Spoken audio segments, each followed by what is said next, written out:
One of the most important things you're going to want to make sure is done is that your Google account is linked to your Canvas account, meaning that your Canvas is going to be able to pull the files that you have saved on your Google Drive and turn them in for you when you choose them.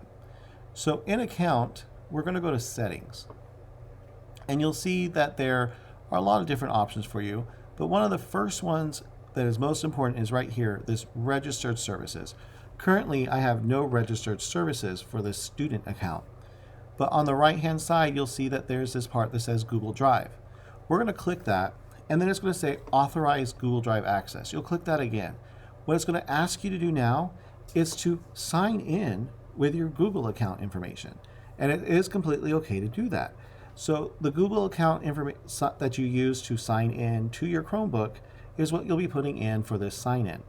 Once you've done this, your Google account is now linked to your Canvas account, and you're going to be able to easily turn in your homework assignments that you've done in Google, be it a Google Doc, a Google Slide, or any other Google work that you've done in drawings that you need to turn in. Without this being linked, you will not be able to do that.